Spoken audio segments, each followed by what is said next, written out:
Hey y'all, welcome back. Hopefully y'all have enjoyed some of the other recipes and made some good stuff for your family and friends, or just yourself, whatever suits your boat. So suit your boat or float your boat, whoever suits you. Alright, so today we're going to do something that I held off a long time on trying myself, mainly because I didn't have all the equipment. But now I've got my Pit Boss smoker and my Blackstone, so it's a perfect combination to do reverse seared steaks. Today I'm going with a couple of my own homegrown New York strips. Seasonings today, real easy, simple, just some Montreal steak, tried and true favorite. And then one of these steaks, just to show everybody how to do it, is some Zatarain's blackening seasoning. I like my steaks blackened sometimes, other times I don't. So I'm going to do one blackened, one not. Y'all decide what y'all want to do. And then along with that, I have a handy dandy Bluetooth thermometer. So I'll put a thermometer in both steaks. And I've got a thermometer on the smoker also that reads to that way I can monitor the temperature from inside. Now as far as smoking, it doesn't take a long time to smoke the steaks, and the way you want to do it is you want to smoke them to one temperature less than the way you want it finally cooked. So if you like your steaks medium rare, which is what I'm going to go for, I'm going to smoke them to rare, and then I'll finish them up to medium rare on the Blackstone as I sear in that good flavor and sear in all the juices. My smoker I've got set to 225. The Blackstone is already preheating. I've got it on low. Not only it gives it a chance to preheat, but it also helps season it. I put some extra seasoning on it, so I figure why waste the time preheating it when I can go ahead and season it while I'm doing it. Plus, when you want to go to sear it, you want it to that good 425, 450 range, so it really creates that polymerization on the meat and gets those the juices and the sugars in the meat to get that good seared. So, we'll go ahead and we'll start with the Montreal steak, which is what only thing we're putting on before we go to the smoker is Montreal steak. So I like a lot of seasoning. So I'll do those. I'll do the other sides. I'm trying to keep up with which hand I touch the meat with. Probably should use my left because I can shake easier with the right.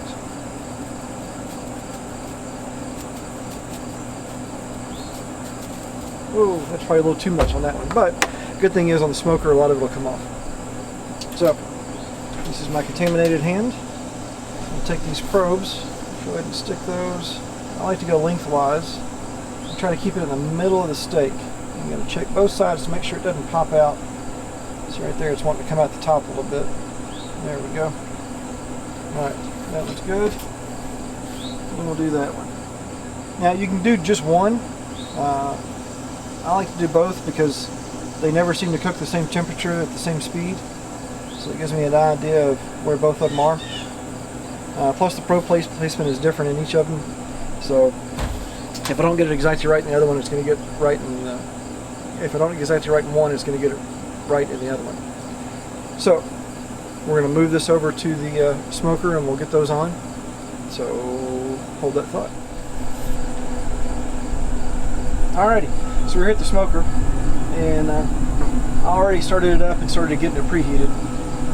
Right now it says it's at 220, which it just went down to 215 when I opened the lid. That's one thing to remember when you're smoking foods. The longer you leave that lid open, if you're going to baste or spritz or whatever you do, you're going to have to give time for the smoker to recover that temperature, because as soon as you let that heat out, it's going to take a while to get that heat built back up, especially at these low temperatures that we smoke at. So, we'll go ahead and set these on the smoker.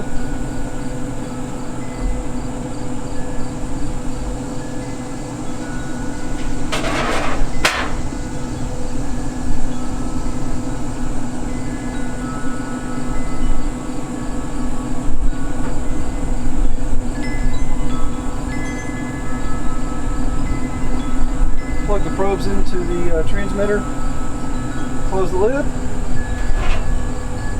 and then we wait. So, the blend I'm using is just I think it's a competition blend. It was several big bags of pellets that I bought at Rural King when they were on sale one day. I'm not a huge stickler on what kind of wood I use to smoke. Some things I really am real careful with. Of course, if I'm doing any kind of pork, I want to do apple. I'm always real careful with hickory, because hickory has a very crisp, distinct flavor that you have to be careful with. If you smoke the wrong thing with hickory, you're not going to like the outcome. So that's just a good competition blend. I think it's I think it is maple, hit some hickory in it, and apple, I believe. Don't quote me on that. It may have cherry in it too, I'm not sure. But it works well for all general purpose smoking. I don't do a whole lot of very distinct flavors, so this works for me. If you're different, then leave me a comment and tell me why you think one wood blend or one brand or one type of wood is better than the other on certain types of foods. I'd love to hear about it. Alright, so y'all stand by and I'll come back when this is ready to go on the Blackstone. Alright, we're back. It has been about an hour cooking at, smoker sets 225, the actual probe temperature is about 190, so keep that in mind. If you're using the Pit Boss, or at least the model and the year that I have, the computer itself measures the temperature a little lower, closer to the fire, so it's not as actually hot where the meat is as where you have it set at. So just keep that in mind. We're looking at about 136 right now in one probe and 132 on the other probe. So I'm going to say it's close enough to rare that I'm ready to be prepared. We're looking at about 136 on one probe, 132 on the other probe. That should be close enough to go ahead and start getting them off the smoker and get them onto the Blackstone. Now, what I'm going to take is my infrared thermometer here. And Blackstone's still sitting at about 350. I just turned it from low to high because I kept it on low the whole time it was cooking. So as it gets up to high, I'm going to let it go ahead and continue to smoke a little bit and maybe get closer to that 140 temperature I'm looking for, and let the Blackstone get up above 400. 425, 450 is what I'm looking for. That way it gets that really good sear on it. And you can see that we're getting a lot of good smoke out of the smoker right now too. If you're not familiar with the way the Pit Boss works, it has an auger that puts the pellets in there. And it kind of alternates between just heat and then lots of smoke. So right now we're getting lots of smoke, which is great for the video because you can see that how much smoke actually comes out of this thing. We've got a lot coming out of the smokestack where it's supposed to, but lots just seeping out of the lid. Let's talk about smoking the meat while we're waiting on everything to finish up. So what smoking does, it does two things. It adds some smoke flavor to your meat. With steak, I can live with or without the smoke flavor. In other foods, that smoke flavor really makes a big difference. If you're doing like brisket, man, that smoke flavor, the smoke ring, unbelievable. With steak, take it or leave it. That's my personal opinion. Leave me a comment, tell me what yours is. Also, what it does is by cooking it at such a low temperature, it really cooks those the fibrous tissue. It breaks down those fibers, the connecting tissue, and it makes the steak really tender. There's certain bites of the New York strip when it's been smoked and seared the way I'm going to do it, that just as soon as you put it in your mouth, it just kind of melts like butter. It's amazing. I feel like a good tender steak. Now, if you like your steak well done and you like to chew on it for half an hour for each bite, then by all means, this is not the channel for you. You need to go over and watch a video on how to make jerky, because that's what you're doing to your steak. Don't ruin it. We like our steak with flavor. I'm cooking mine to medium rare. I can live with medium. I think anything above that, unless you're doing a fillet, your meat's going to get just so tough that it's not going to be worth eating. So adjust those taste buds, get them down to where you can eat a little red on your steak. It's so much better. Tastes better. It's more tender. Yeah, all the way around. All right, so let's check our Blackstone temperature. We are at 377, 433. There we go. So Blackstone's ready to sear. So I'm gonna grab my tongs behind me. Oh, actually, hold that thought. Let me grab my serving tray or my tray.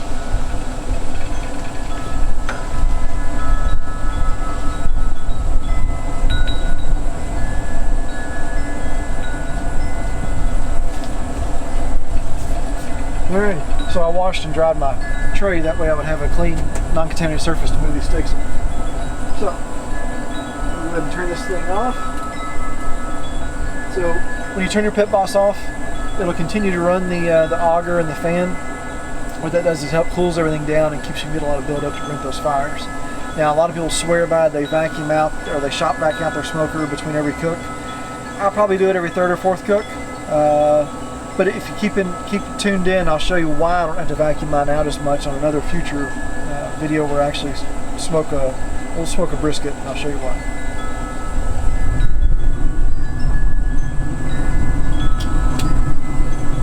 Alrighty, it's turned out really good. Careful not to grab your probe. I keep an extra probe in there just so I know the exact temperature of where the meat is, where it's cooking. Move our wireless thermometer over here.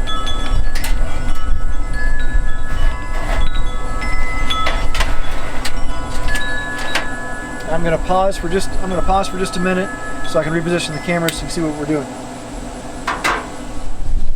All right, and the wind kicked up quite a bit, so I took some wind chimes down. Alrighty, so we're going to take our pat of butter that we've got here. Actually, it's a little more than a pat, it's about a tablespoon. I'm going to put it on there. You can see it's instantly starting to burn. What the right term for that is, rimmed, I guess? I don't know. Leave me a comment, tell me what the right term is. Alright, so now we got a nice buttery surface for our steaks. There's number one. Okay. Oh, we're all tangled up. Number two. Alright, we'll get those searing. I'll get rid of this third probe. This is one of the issues with using these probes while you're cooking. Is they get tangled up, they get in the way. I like them though because I can see the exact temperature that everything's at.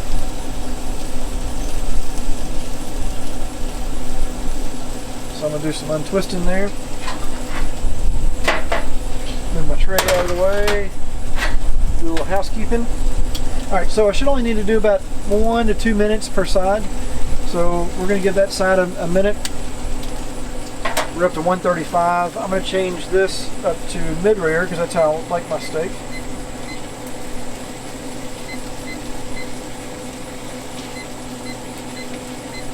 There we go. So we're looking for 145. So at 134 right now. They cool off a little bit when I transferred them to the smoker, where I had to do some repositioning on the camera and everything else. We'll check our grill temperature.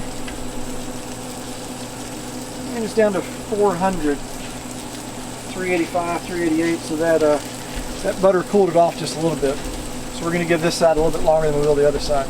So by the time we go ahead and flip them to the other side, that temperature will come back up and it'll be faster sear. But I like to get that butter on there. Adds a little bit of flavor and it helps. Oops, you know what I forgot?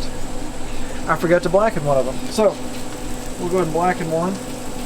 And all we're doing by blackening is we're just spreading the seasoning on it.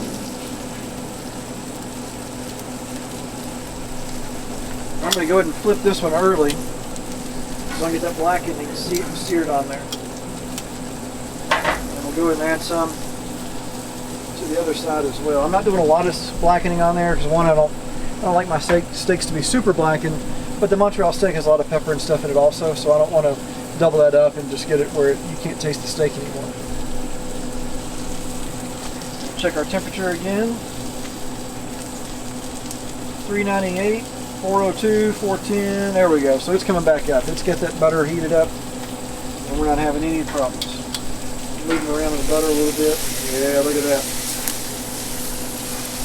Same thing over here, get that blackening. I probably just lost a lot of blackening on the grill, but that's okay.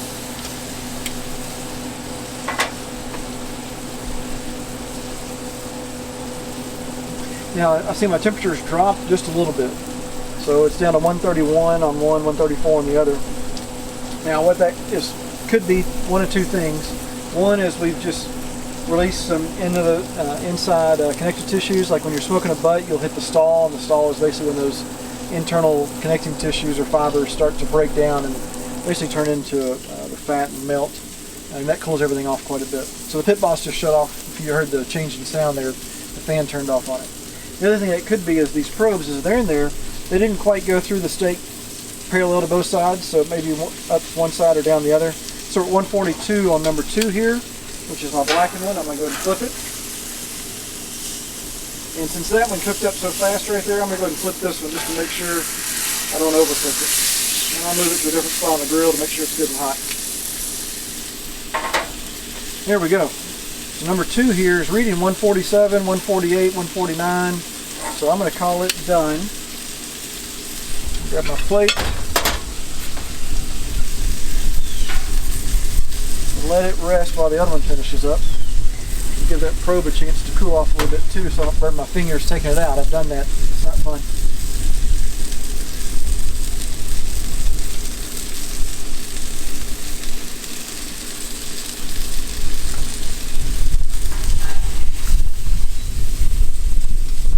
see the other thing that's happened as we've been, as this one has been cooking, is that big fat strip down the side that usually has the New York strip.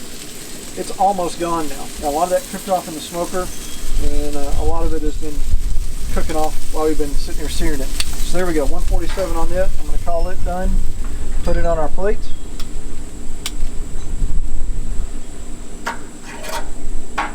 Go ahead and turn the Blackstone down to low because I'm going to come back out and scrape it before I finish eating.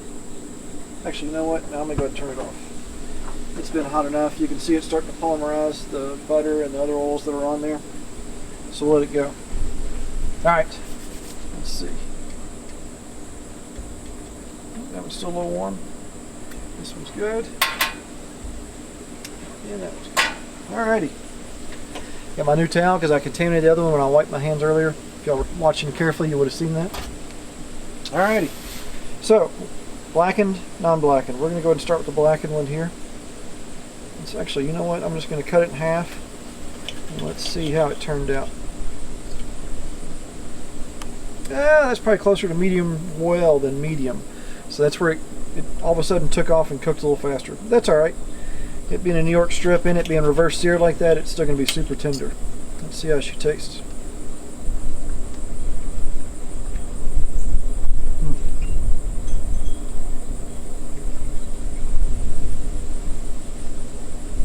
Man, that's good. That's money. Alrighty. When you can really taste the smoke, you can taste the Montreal steak and the blackening, and you can really taste the beef.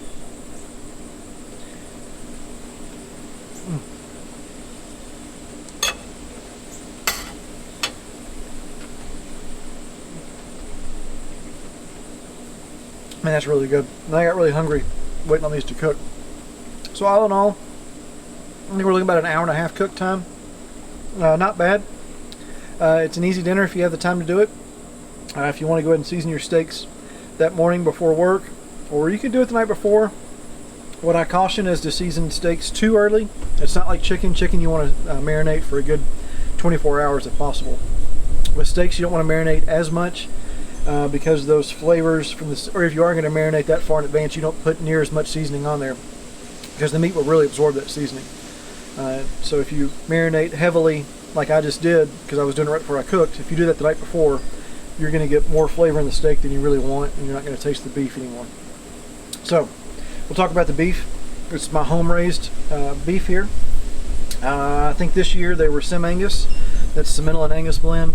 A lot of people are hung up on the grass-fed. I have a small farm here, and I don't have near the amount of acreage that I would need to do grass-fed beef. Grass-fed beef requires either one, a year-round growing season so that you can keep your pastures growing, or just a very large amount of acreage to make sure that you have enough pasture stocked up to make them over the winter. What I do is I grass feed all summer, and then whenever the growing season stops and when I run out of pasture, I do rotational grazing. So right now I've got one pasture they just came off of that I've mowed and dragged. They're on the next pasture. They've got 2 more pastures to go. So the growing season stops. Hopefully I've got 2 pastures left that are stockpiled. Once they get to where they're getting low on that, then I'll give them hay and I'll start getting bulk feed delivered. Me personally, I like to get whole corn distillers grains because I live in the heart of bourbon country, so there's plenty of distillers grains available. And I like to use soybean hulls because that slows them down a little bit and helps avoid colic or scours. Now you still have to introduce them to the feed slowly, but it's a little safer. Or if you're like me and your horse gets out and gets into the cattle feed, hopefully saves his life because there's enough soybean hulls in there to keep him from colicking. So when you get the stomach pumped, which I had to do, but he lived, no issues, no laminitis, no colic, because I had the soybean hulls in there. But it also saves me a bunch of money in feed because once you get feed so hot, it doesn't do any good. It doesn't really bulk them up as much. They just turn around and it comes all out the other end. So anyways, that's enough about raising beef. But that's one of the benefits of homegrown beef, that you can know exactly what they were fed, where they grazed, what kind of care they had. So reach out to your local farmer, tell them that you'd love to have a side of beef, a half a beef cow, or steer, in my case, lasts me and my family a year, maybe a little over a year. Also goes out to friends and family that if they need.